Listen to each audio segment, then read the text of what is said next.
Hello friends, स्वागत है आप सबका आपके अपने यूट्यूब चैनल स्मार्ट स्टडी 2.0 में। आज की इस वीडियो में मैंने सीटीपी के उन सभी टॉपिक को लिया है जिनसे सीटेट के एग्जाम में हर बार 1 से 2 प्रश्न पूछे जाते हैं। जैसे आपका जीन प्याजे है, वाइगोत्स्की, कोहल वर्ग, हावर्ड गार्डनर का बहुबुद्धि सिद्धांत, समावेशी शिक्षा, अधिगम विकार, आकलन और मूल्यांकन, विशेष बच्चे, इन सभी से संबंधित मैंने टोटल 60 प्रश्न लिया है। ये सभी प्रश्न जो है बहुत इम्पोर्टेंट है, एग्जाम में बार बार पूछे जाते हैं और इस एकमात्र वीडियो से आपके एग्जाम में कम से कम 5-6 प्रश्न जो है जरूर आएंगे। तो आप लोग वीडियो को ध्यान से देखिएगा और ये वीडियो आप लोगों के लिए मॉक टेस्ट है, तो आप लोग हर क्वेश्चन का आंसर कमेंट बॉक्स में कमेंट करके बताइएगा। इस वीडियो से आपका संपूर्ण सीडीपी का रिवीजन भी हो जाएगा। तो चलिए फ्रेंड्स, वीडियो को स्टार्ट करते हैं। अगर आप चैनल पर नए हैं तो चैनल को सब्सक्राइब कर लीजिए और इस वीडियो को आप लोग अपने फ्रेंड्स में शेयर भी कर दीजिए। पहला प्रश्न है, जीन प्याजे के संज्ञानात्मक विकास के सिद्धांत के अनुसार बच्चे किस अवस्था से वस्तु स्थायित्व समझना आरंभ कर देते हैं? संवेदी गामक अवस्था, पूर्व संक्रियात्मक अवस्था, मूर्त संक्रियात्मक अवस्था, औपचारिक संक्रियात्मक अवस्था। जीन प्याजे जी ने कौन सा सिद्धांत दिया है? तो संज्ञानात्मक विकास का सिद्धांत दिया है। इन्होंने कहा है कि बच्चे जैसे जैसे बड़े होते हैं वैसे वैसे उनका संज्ञानात्मक विकास होता है। संवेगात्मक विकास अवस्थाओं के अनुसार होता है। इन्होंने संवेगात्मक विकास की 4 अवस्था बताई है। कौन कौन सी? संवेदी गामक अवस्था जो जन्म से लेकर 2 वर्ष तक होती है। पूर्व संक्रियात्मक अवस्था जो 2 वर्ष से लेकर 7 वर्ष तक की होती है। मूर्त संक्रियात्मक अवस्था जो आपकी 7 वर्ष से 11 वर्ष तक चलती है। औपचारिक संक्रियात्मक अवस्था 11 वर्ष से ऊपर की होती है। कहीं कहीं एग्जाम में जो ऑप्शन में है 12 वर्ष से ऊपर भी दिया रहता है, तो 11 वर्ष से ऊपर या 12 वर्ष से ऊपर ऑप्शन में जो भी दिया रहेगा आप लोग लगा दीजिएगा। तो ऑप्शन नंबर फर्स्ट आपका बिल्कुल सही है। संवेदी गामक अवस्था में बच्चे में वस्तु स्थायित्व का गुण आ जाता है। पूर्व संक्रियात्मक अवस्था में बच्चा जो है अहम केंद्रित होता है और आपका जो मूर्त संक्रियात्मक अवस्था है इसमें बच्चा तार्किक चिंतन करने लगता है। वर्गीकरण का गुण आ जाता है बच्चे में, क्रमबद्धता का गुण आ जाता है। इससे पहले की पूर्व संक्रियात्मक अवस्था में बच्चे में क्रमबद्धता का गुण जो है नहीं विकसित हुआ रहता है, न ही वर्गीकरण का गुण। इसमें जो है जीववाद का गुण बच्चे में रहता है, यानी कौन सी वस्तु निर्जीव है और कौन सी वस्तु सजीव है ये बच्चे को नहीं पता होता है। औपचारिक संक्रियात्मक अवस्था को अमूर्त संक्रियात्मक अवस्था के नाम से भी जाना जाता है। इसमें बच्चा जो है अमूर्त चीजों के बारे में तार्किक चिंतन करना स्टार्ट कर देता है, बच्चा कल्पना करने लगता है। जीन प्याजे के अनुसार व्यक्ति किस अवस्था को प्राप्त करने के लिए समाधान की निरंतर खोज में लगा रहता है? संतुलन, असंतुलन, आत्मसातकरण, समंजन। देखिए, बच्चा जो है वो निरंतर समाधान की खोज क्यों करता है? इसलिए करता है ताकि वो संतुलन की अवस्था प्राप्त कर ले। तो ऑप्शन नंबर फर्स्ट जितने भी लोग कह रहे हैं उनका उत्तर बिल्कुल सही है। नेक्स्ट क्वेश्चन है,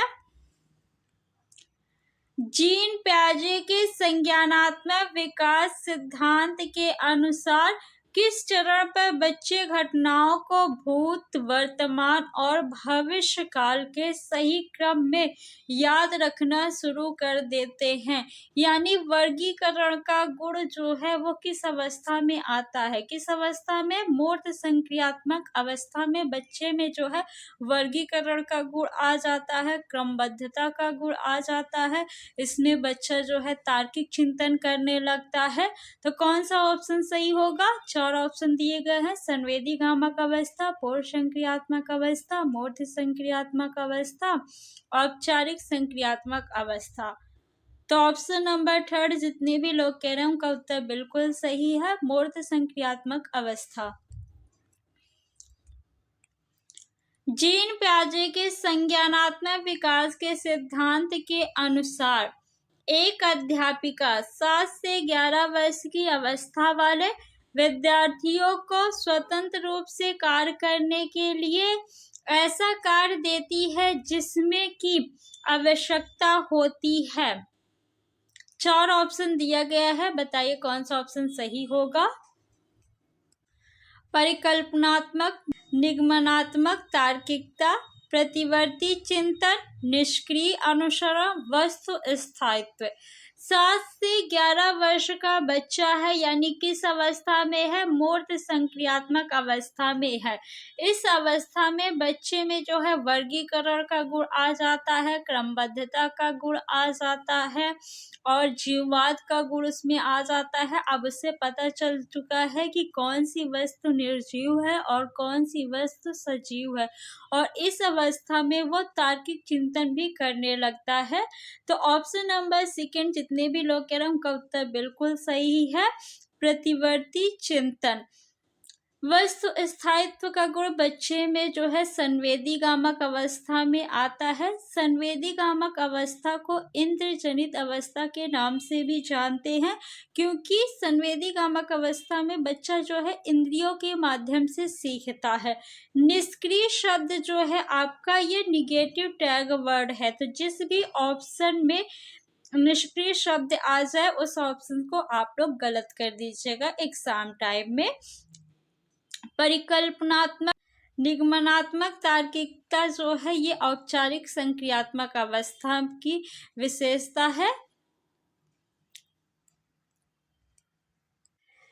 जीन पियाजे के संज्ञानात्मक विकास के सिद्धांत के अनुसार अधिकतर बच्चे किस स्तर पर सामाजिक मुद्दों और न्याय के प्रति समझ स्थापित कर लेते हैं? संवेदी गामक अवस्था, पूर्व संक्रियात्मक अवस्था, मूर्त संक्रियात्मक अवस्था, औपचारिक संक्रियात्मक अवस्था। तो बच्चा जो है औपचारिक संक्रियात्मक अवस्था में सामाजिक मुद्दों और न्याय के प्रति समझ स्थापित कर लेता है। ऑप्शन नंबर डी आपका बिल्कुल सही है, क्योंकि इस अवस्था में बच्चे जो है 11 वर्ष से ऊपर, यानी ये किशोरावस्था आपकी कहलाती है। बच्चे जब नई जानकारी से सामना करते हैं तो वे अपनी मानसिक संरचनाओं यानी स्कीमा का संशोधन कर लेते हैं। जीन पियाजे की शब्दावली में यह प्रक्रिया क्या कहलाती है? अनुसरण, समायोजन, समावेशन, मौखिकीकरण। देखिए, सब कोई न्यू इंफॉर्मेशन मान लीजिए आपको मिली है, आपने इस न्यू इंफॉर्मेशन में उसी वक्त संशोधन कर लिया कि कौन सी बात सही है कौन सी बात गलत है, तो इसे जो है समावेशन कहते हैं। और इस न्यू इंफॉर्मेशन के आधार पे आपके मस्तिष्क में जो पुरानी इंफॉर्मेशन है अगर आप उसमें संशोधन कर लेते हैं तो वो आपका समायोजन कहलाता है। ऑप्शन नंबर 2 बिल्कुल सही है। जीन पियाजे के अनुसार व्यवहारों व विचारों का संयोजन, व्यवस्थीकरण, पुनर्संयोजन और पुनर्व्यवस्थीकरण करके सुसंगत प्रणाली में लाना क्या कहलाता है? बताइए क्या कहलाता है? 4 ऑप्शन दिया गया है। असंतुलनीकरण, संकल्पना, संगठन, मिथ्या धारणा। तो ऑप्शन नंबर थर्ड आपका संगठन बिल्कुल सही है। व्यवहारों व विचारों का संयोजन, व्यवस्थीकरण, पुनर्संयोजन और पुनर्व्यवस्थीकरण करके सुसंगत प्रणाली में लाना जो है ऑर्गेनाइजेशन कहलाता है। जीन प्याजे के अनुसार मस्तिष्क में ज्ञान की व्यवस्थित संरचनाएं क्या कहलाती है? संचालन, स्कीमा, सहज क्रियाएं, संप्रत्यय। तो जीन प्याजे के अनुसार मस्तिष्क में ज्ञान की व्यवस्थित संरचनाएं जो है स्कीमा कहलाती हैं। ऑप्शन नंबर सेकंड आपका बिल्कुल सही है। चिंतन प्रक्रिया का वर्णन करते हुए लेवाइगोस्की स्पष्ट रूप से रिक्त स्थान की महत्वता पर जोर देते हैं। सांस्कृत परिपक्व, नकारात्मक प्रतिपुष्टि, पुनर्बलन। तो ऑप्शन नंबर फर्स्ट आपका बिल्कुल सही है। लेवाइगोस्की जी ने सामाजिक सांस्कृतिक सिद्धांत दिया है। ऑप्शन नंबर फर्स्ट सही है। समीपस्थ विकास का क्षेत्र यानी ZPD अधिगम में संप्रत्यय की चर्चा निम्नलिखित में से किसने की है? लॉरेंस कोहलबर्ग, लेवाइगोस्की, जीन प्याजे, Howard Gardner. Howard Gardner ji ने बहुबुद्धि का सिद्धांत दिया है। ये ऑप्शन आपका गलत हो गया। जीन प्याजे जी ने संज्ञानात्मक विकास का सिद्धांत दिया है और लॉरेंस कोहलबर्ग जी ने नैतिक विकास का सिद्धांत दिया है। तो लेवाइगोस्की ऑप्शन नंबर सेकंड आपका सही है। लेवाइगोस्की के अनुसार शिक्षण अधिगम की निम्न में से कौन सी विधि अधिगम को समुन्नत करती है यानी प्रमोट करती है? तो निष्क्रिय अनुकरण, सहभागी अधिगम, व्याख्यात्मक शिक्षण, उद्दीपक अनुक्रिया अनुकूलन। लेवाइगोस्की जी ने उद्दीपक अनुक्रिया अनुकूलन पर बल नहीं दिया है। व्याख्यात्मक शिक्षण ये हायर एजुकेशन में यूज किया जाता है। निष्क्रिय शब्द निगेटिव टैग वर्ड है, मैंने आपको अभी बताया। तो ऑप्शन नंबर सेकंड आपका बिल्कुल सही हो गया है। सहभागी अधिगम, लेवाइगोस्की जी ने सामाजिक सांस्कृतिक सिद्धांत दिया है। इनके अनुसार बच्चे जो है वो समाज से अंतःक्रिया करके सीखते हैं, चर्चा करके सीखते हैं, सहयोग करके सीखते हैं। लेवाइगोस्की के अनुसार बच्चों में संज्ञानात्मक प्रक्रियाओं को किसके माध्यम से सुगमता दी जाती है? नकारात्मक पुनर्बलन, प्रतियोगिता, भाषा, आनुवांशिक विन्यास।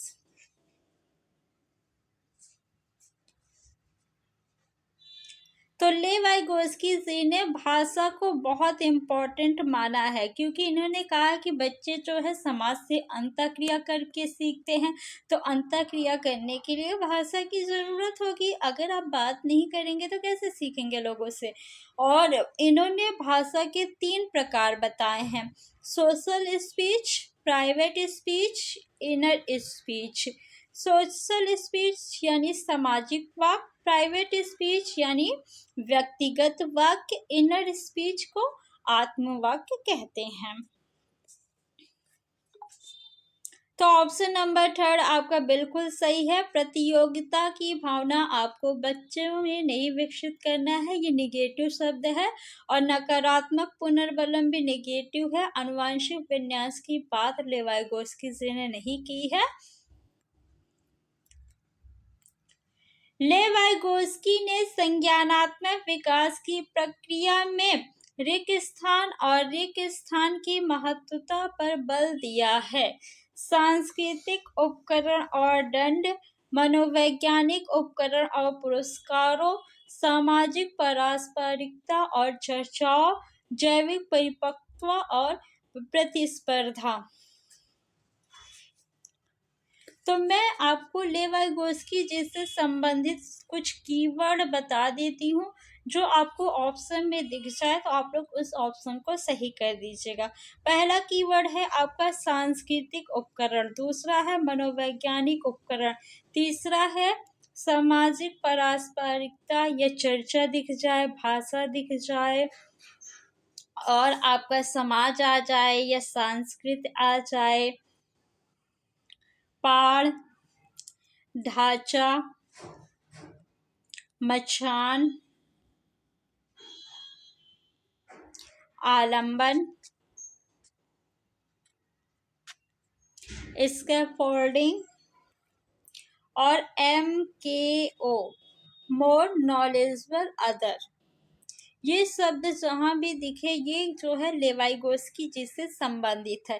यहाँ पे देखिए सांस्कृतिक उपकरण तो लेवाइगोस्की जी से संबंधित है, लेकिन दंड की बात लेवाइगोस्की जी नहीं कहते हैं, तो ये तो गलत हो गया। मनोवैज्ञानिक उपकरण की बात तो लेवाइगोस्की जी करते हैं, लेकिन पुरस्कारों की बात नहीं करते। लेवाइगोस्की जी जो है ये रचनात्मक मनोवैज्ञानिक है। दंड और पुरस्कारों की बात जो है वो व्यवहारवादी मनोवैज्ञानिक करते हैं, तो ये भी आपका गलत हो गया। जैविक की बात जो है लेवाइगोस्की जी नहीं करते, तो ये भी गलत हो गया। तो कौन सा ऑप्शन सही है? ऑप्शन नंबर 3 आपका बिल्कुल सही है। लेवाइगोस्की के सिद्धांत के अनुसार एक अध्यापिका को क्या करना चाहिए? संकेत और इशारे देकर विद्यार्थियों को उपयुक्त पाठ प्रदान करनी चाहिए। विद्यार्थियों के बीच सहभागिता और चर्चाओं पर प्रतिबंध लगाना चाहिए। विद्यार्थियों की अधिगम प्रक्रिया में वयस्कों के पूर्ण हस्तक्षेप की प्रणाली अपनानी चाहिए। विद्यार्थियों के व्यवहार को अनुकूलित करने के लिए बारंबार नकारात्मक पुनर्बलन देना चाहिए। बताइए कौन सा ऑप्शन सही होगा? तो अभी मैंने आपको जो कीवर्ड बताया उसमें पार्ट शब्द भी बताया, तो पार्ट शब्द किसमें आया है? ऑप्शन नंबर फर्स्ट में। तो ऑप्शन नंबर फर्स्ट आपका बिल्कुल सही है।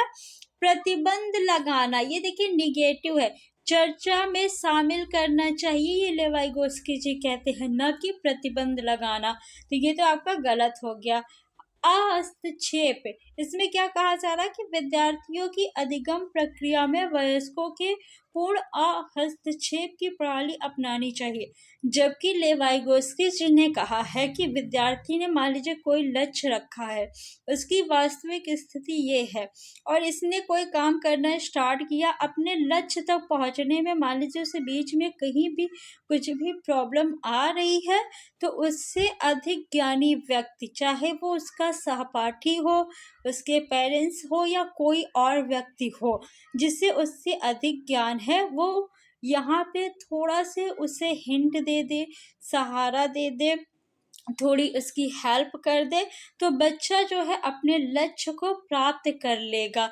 इसी को बोलते हैं पाड़, जो सहारा या सहायता दी जाती है उसे कहते हैं पाड़, ढांचा, मचान, स्कैफोल्डिंग, आलंबन। और ये जो क्षेत्र होता है यही क्षेत्र आपका समीपस्थ विकास का क्षेत्र कहलाता है। और ये बारंबार का मतलब है कि किसी चीज को बार बार करना, जो कि आपका निगेटिव टैग वर्ड है। और यहाँ पे नकारात्मक पुनर्वलन भी आया है, जो कि ये भी निगेटिव है, तो ये ऑप्शन भी आपका गलत ही है। लेवाइगोस्की का मत है कि उच्चतर क्रम की मानसिक प्रक्रियाएं रिक स्थान के द्वारा समामेलित होती है। किसके द्वारा समामेलित होती है? मनोवैज्ञानिक उपकरण, पुरस्कार एवं दंड, अनुकूलन, कंठस्थीकरण। तो मैंने आपको जब कीवर्ड बताया था तो वहां पे मनोवैज्ञानिक उपकरण भी बताया था, बाकी जो ऑप्शंस है आपके वो गलत है। कंठस्थीकरण याद करना, रटना, किसी क्रिया को बार बार दोहराना, निगेटिव टैग वर्ड है। अनुकूलन की बात व्यवहारवादी मनोवैज्ञानिक करते हैं, न कि रचनावादी मनोवैज्ञानिक। पुरस्कार एवं दंड की बात भी कौन करता है? जो आपके व्यवहारवादी मनोवैज्ञानिक है। लॉरेंस कोहल वर्ग के अनुसार व्यक्ति किस स्तर पर अपने और दूसरों के व्यवहार को जरूरत और इच्छाओं के संदर्भ में जांचते हैं। लॉरेंस कोहल वर्ग जी ने कौन सा सिद्धांत दिया है? तो इन्होंने नैतिक विकास का सिद्धांत दिया है। इन्होंने नैतिक विकास के 3 स्तर बताए हैं। कितने स्तर बताए हैं? 3। पहला है आपका पूर्व परंपरागत स्तर, दूसरा है परंपरागत स्तर और तीसरा स्तर है आपका उत्तर परंपरागत स्तर। पहले स्तर पर बच्चे में नैतिकता जो है बाह्य कारक से आता है, यानी बच्चा जो नैतिकता दिखाता है वो सजा से बचने के लिए दिखाता है या फिर आज्ञा का पालन करने के लिए दिखाता है। दूसरे स्तर पे बच्चे में नैतिकता समाज से आती है, यानी जो समाज में नियम बताए गए हैं, बनाए गए हैं, बच्चा उनको फॉलो करता है। और तीसरे स्तर पे अगर उसे समाज का कोई नियम जो नहीं सही लग रहा है तो वो उसका विरोध भी करेगा, यानी खुद से नियम बनाने लगता है। और हर स्तर के लॉरेंस कोहल वर्ग जी ने 2 चरण बताए हैं। तो कुल कितने चरण हैं? 6। स्तर कितने हैं? 3 और चरण 6 है। तो किस स्तर पे बच्चा जो है अपने और दूसरों के व्यवहार को जरूरत और इच्छाओं के संदर्भ में जांचते हैं? तो ऑप्शन नंबर आपका जो है 4 यांत्रिक सापेक्षिक अभिविन्यास बिल्कुल सही होगा। जो प्रथम स्तर है उसके लॉरेंस वर्ग जी ने 2 चरण बताए हैं। प्रथम चरण में बच्चा जो है वो आज्ञा का पालन करने के लिए या सजा से बचने के लिए नैतिकता दिखाता है। और दूसरे स्तर यानी चरण में जो है दूसरे चरण में बच्चा जो है टिट फॉर टैट जैसा बिहेव करता है, यानी आप उसके साथ जैसा बिहेव करोगे वैसे ही वो आपके साथ बिहेव करेगा।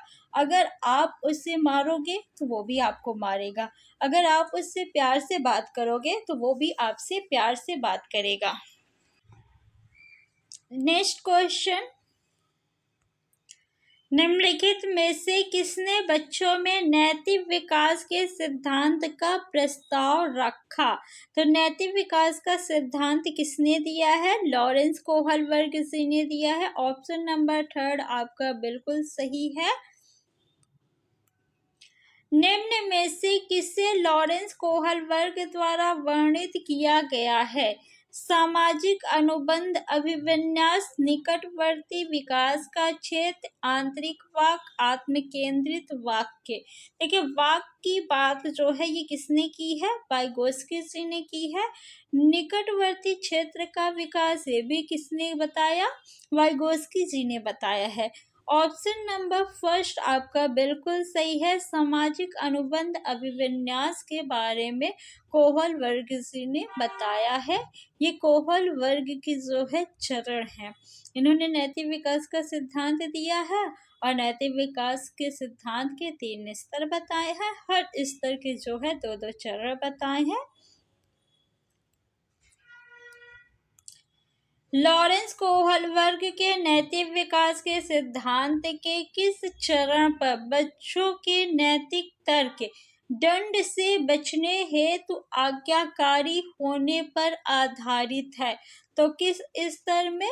पूर्व परंपरागत स्तर, परंपरागत स्तर, उत्तर परंपरागत स्तर, औपचारिक परंपरागत स्तर। लॉरेंस कोहल वर्ग जी ने सिर्फ 3 स्तर बताए हैं। तो ऑप्शन नंबर 4 आपका गलत है। कौन सा ऑप्शन सही होगा? ऑप्शन नंबर 1 जितने भी लोग कह रहे हैं उनका उत्तर बिल्कुल सही है, पूर्व परंपरागत स्तर। सामुदायिक कल्याण की प्रजातांत्रिक रूप से स्वीकृत कानून और लोक प्रथाओं के अनुसार व्यवहार करने की नैतिकता की अवस्था कोहल वर्ग के नैतिक विकास के किस अवस्था में परिलक्षित होती है? पूर्व परंपरागत स्तर, परंपरागत स्तर, उत्तर परंपरागत स्तर, औपचारिक परंपरागत स्तर। यहाँ पे बच्चे देखिए कानून और लोक प्रथाओं के अनुसार व्यवहार कर रहा है, यानी समाज में जो नियम बनाए गए हैं उनको वो फॉलो कर रहा है। तो कौन सा स्तर हो जाएगा? परंपरागत स्तर। ऑप्शन नंबर सेकंड आपका बिल्कुल सही है। लॉरेंस कोहल वर्ग की नैतिक तर्क सिद्धांत के अनुसार बच्चे किस चरण में विशेष रूप से और जानबूझकर इस तरीके से व्यवहार करते हैं जिससे माता पिता और अध्यापक सकारात्मक रूप से प्रभावित हो? सामाजिक अनुबंध अभिविन्यास, अच्छा लड़का अच्छी लड़की अभिविन्यास, कानून और व्यवस्था अभिविन्यास, दंड आज्ञाकारिता अभिविन्यास।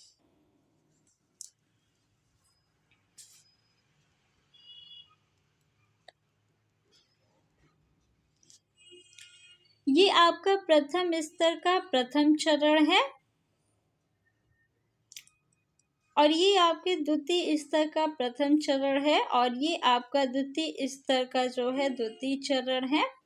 तो ऑप्शन नंबर सेकंड बिल्कुल सही है, अच्छा लड़का और अच्छी लड़की अभिविन्यास। बच्चा जो है कैसा व्यवहार कर रहा है? ऐसा व्यवहार कर रहा ताकि लोग जो हैं उसके बारे में पॉजिटिव सोचे कि ये कितना अच्छा लड़का है या कितनी अच्छी लड़की है। लॉरेंस कोहल वर्ग ने बच्चों एवं वयस्कों में नैतिक तर्क का मूल्यांकन करने के लिए किसका उपयोग किया है? परिकल्पित स्थितियां, कागज कलम आधारित परीक्षा, चित्रकला, रिपोर्ट कार्ड्स। तो लॉरेंस कोहल वर्ग जी ने बच्चों को काल्पनिक स्थिति बता के उनसे पूछा कि तुम इस स्थिति में क्या करते। इस तरह इन्होंने लगभग 20 वर्ष तक प्रयोग किए और उसके बाद इन्होंने नैतिक विकास का सिद्धांत दिया। तो ऑप्शन नंबर फर्स्ट आपका बिल्कुल सही है। कोहल वर्ग के नैतिक विकास के किस चरण में व्यक्ति अपने व्यवहार के परिणाम के बजाय दूसरों की अपेक्षा अनुसार कार्य करता है? यानी ये अपने व्यवहार के परिणाम के बजाय नहीं सोच रहा है, दूसरों की अपेक्षा यानी समाज से अपने व्यवहार की कल्पना कर रहा है, यानी उससे तुलना कर रहा है, समाज के अनुसार व्यवहार कर रहा है। तो समाज के अनुसार किस अवस्था में बच्चा व्यवहार करता है? परंपरागत स्तर। ऑप्शन नंबर सेकंड आपका बिल्कुल सही है। हावर्ड गार्डनर के बुद्धि के सिद्धांत के अनुसार बुद्धि के सभी बच्चों में एक समान स्तर होते हैं।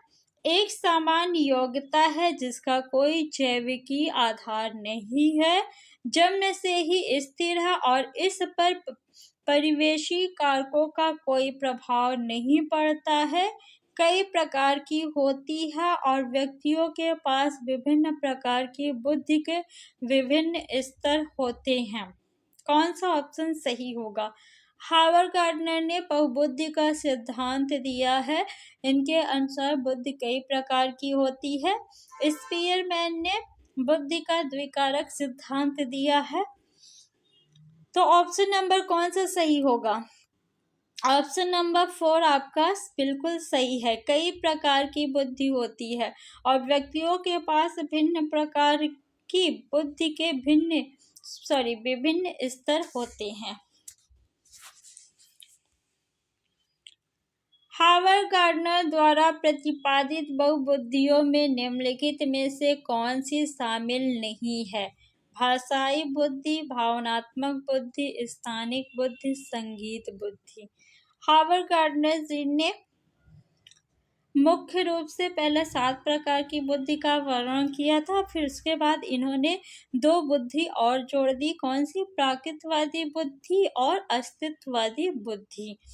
पहला आपका क्या है, तार्किक, गणितीय, भाषाई बुद्धि, स्थानिक बुद्धि, शारीरिक या गतिक बुद्धि, संगीतक बुद्धि और अंतर्वैयक्तिक बुद्धि और अंतर्वैयक्तिक बुद्धि। इन्होंने जो है भावनात्मक बुद्धि की बात नहीं की है। ऑप्शन नंबर सेकंड आपका बिल्कुल सही है।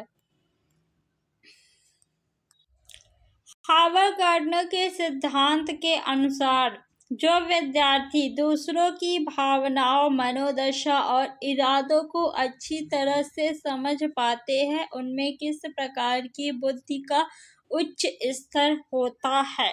तो जो भी व्यक्ति दूसरे के मनोभाव को समझ लेता है, उसमें अंतर्वैयक्तिक बुद्धि होती है। और जो व्यक्ति खुद के मनोभाव, इमोशंस को अच्छी तरह समझ लेता है, उसमें अंतर्वैयक्तिक बुद्धि होती है। संगीतक बुद्धि किसमें होती है, तो सिंगर में होती है। ऑप्शन नंबर कौन सा सही है, फर्स्ट आपका बिल्कुल सही है।